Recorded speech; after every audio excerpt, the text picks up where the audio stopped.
கர்த்தருடைய பரிசுத்த நாமத்திற்கு மகிமை உண்டாவதாக. தேவ பிள்ளைகளே, தேவன் இன்று பொழுது மதியத்தில் பேசுகிற வார்த்தை கேட்பதற்கு முன்னதாய் ஒரு நம்மளை தாழ்த்தி ஒரு சின்ன ஜெபம் பண்ணிக்கலாம். எங்களை அதிகமாய் நேசிக்கிறவரே, கர்த்தாதி கர்த்தாவை சோத்திரம், தேவாதி தேவனை சோத்திரம், பரிசுத்தம் உள்ளவரை சோத்திரம், பரிகாரியானவரை சோத்திரம், பிரதான ஆசாரியரை சோத்திரம், எங்களுக்காக அடிக்கப்பட்டிய தேவ ஆட்டுக்குட்டியை சோத்திரம், எங்கள் பாவங்களை சுமந்து தீர்த்தவரே உமக்கு ஸ்தோத்திரம். உம்மை போல நல்ல தெய்வம் இல்லை தகப்பனே. இந்த மதிய வேளையில கர்த்தர் தாமே எங்களோடு கூட இடைபடுவீராக. பரிசுத்த ஆவியானவர் சொல்லுகிறதை ஆண்டவரே எல்லோரும் காது உள்ளவர்களாய் கேட்க கர்த்தர் உதவி செய்வீராக.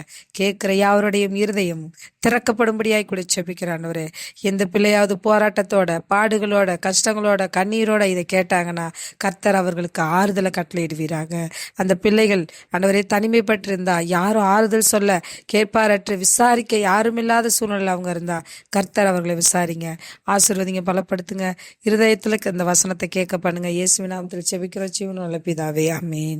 தேவ பிள்ளைகளே, இந்த மதிய வேளையில கர்த்தர் நமக்கு கொடுத்திருக்கிற வார்த்தை ஆதியாகமத்தில் இருக்கிற 13ஆம் அதிகாரம் 13வது வசனம். கர்த்தர் நமக்கு எதை கொடுத்தாலும் பெஸ்டா தான் தேவ பிள்ளைகளை கொடுப்பாரு.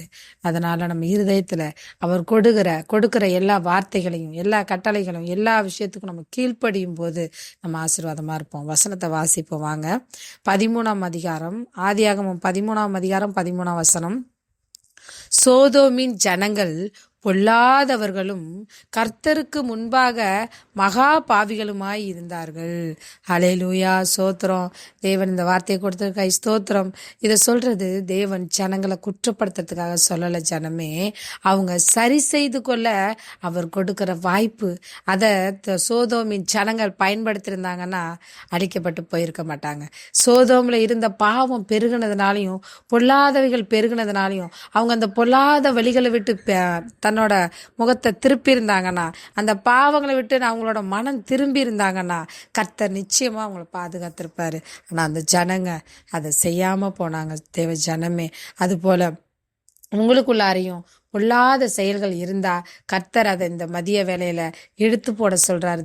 தேவ ஜனமே, மகா பாவிகளுமாய் இருந்தார்களாம். அவங்க சோதோம்ல வாழ்றவங்க மட்டும் இல்ல, இப்பயும் தேவனுக்கு பிரியமில்லாத காரியங்களை செய்து பாவிகளா இல்ல, மகா பாவிகளா நம்ம இல்லாதபடிக்கு, பொல்லாதவர்களா நம்ம இல்லாதபடிக்கு இந்த இரண்டையும் இந்த மதிய வேளையில கர்த்தர் நம்மளோட இருதயத்துல இருந்து எடுத்து போட பண்றாரு.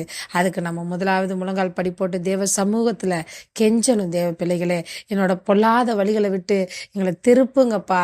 ஆண்டவரே சோத்திரம், மகா பாவத்துல நான் இருக்கேன் தகப்பனே, அந்த பாவங்கள்ல இருந்து என்னை விடுதலை பண்ணுங்கன்னு கேளுங்க.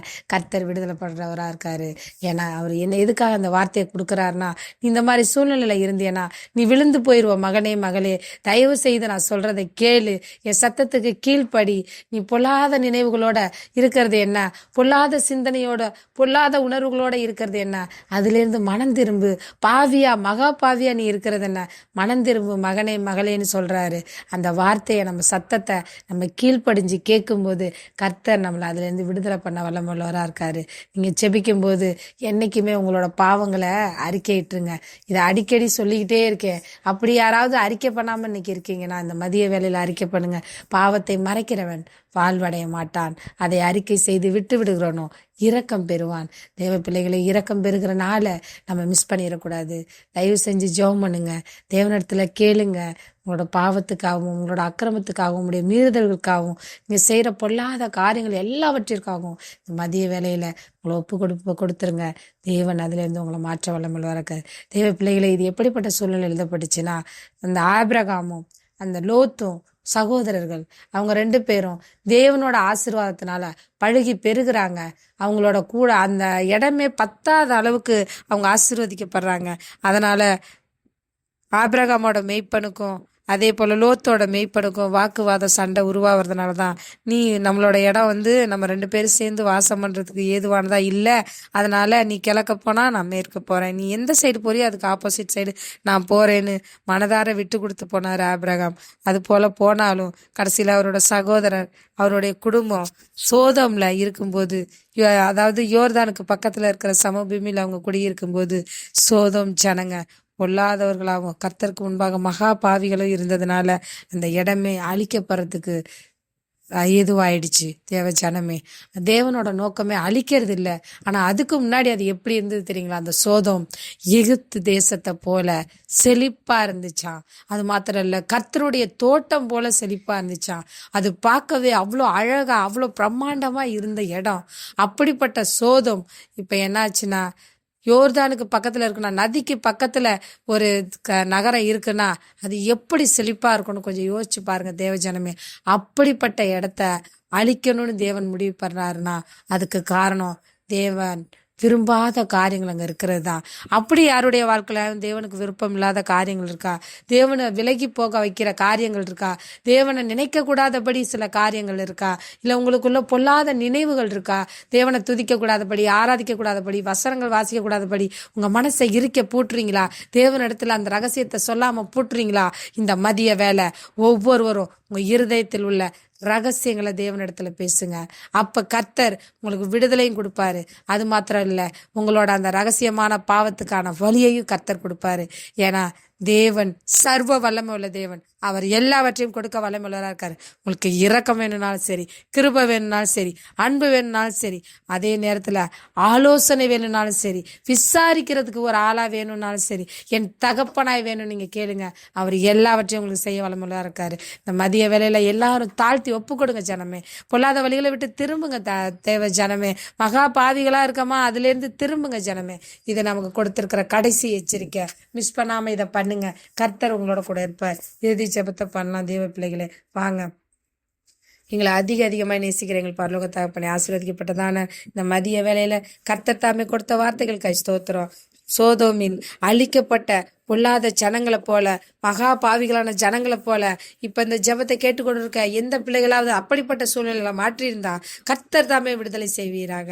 நாங்கள் சோதோம்ல அழிக்கப்பட்டு போனது போல அழிக்கப்படாதபடிக்கு நாங்கள் நித்திய ஜீவனை பெற்றுக்கொள்ள, பரலோகத்தின் வாசலத்தோட பரலோகத்தின் தேவனை தரிசிக்க கர்த்தர் ஒரு விஷயம் எங்களை தகுதிப்படுத்துவீராகன்னு ஒப்பு கொடுங்க. தேவ ஜனமே, முழங்கால் படி போடுங்க, கண்ணீர் சிந்துங்க. ஏன்னா பாவம் ரொம்ப பெருசா இருக்கு. பொல்லாதவர்களா நம்ம நடந்திருக்கோம் இத்தனை நாள். அதனால அப்படிப்பட்ட ஜனங்க தயவு செய்து முழங்கால் படி போட்டு தேவனிடத்துல ஒப்புரவாங்க. தேவ ஜனமே, தேவ ஜனங்கள் மாத்திரம் இல்ல, யாராவது இதை புதிதா பாக்குறீங்கன்னா, நீங்க விக்கிரகத்தை கும்பிடுறவங்களா இருந்தீங்கன்னா, இது நாள் வரைக்கும் இந்த தேவனை அறியாதவரா இருந்திருந்தீங்கன்னா, இந்த மதிய வேலை உங்களுக்கான சூப்பர் வாய்ப்பு. உடனே உங்களை நீங்க தொழுது கொள்ளுங்க.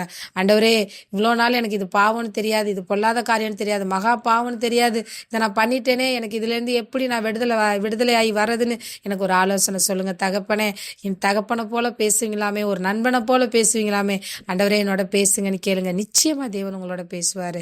இந்த வார்த்தையை கேட்டுக்கொண்டிருக்க ஒவ்வொரு பிள்ளைகளையும் பொல்லாத வழிகளை விட்டு திருப்பி மகா பாவங்களிலிருந்து விடுதலை பண்ண போற இயேசுவின் நாமத்துல எங்களையும் கூட, இந்த ஜெபத்தை கேட்கிற எல்லாரையும் தாழ்த்தி ஒப்பு கொடுக்கிறேன். தேவனாகிய கர்த்தர் விடுதலை செய்வாராக. ஆசீர்வதியும் பலப்படுத்தும் இயேசுவின் நாமத்துல ஜெபிக்கிறோம். எங்கள் ஜெபம் கேளும் நல்ல பிதாவே. ஆமேன், ஆமேன், ஆமேன். கர்த்தர் உங்களோட இருப்பாராக. மீண்டும் சந்திப்போம். God bless you.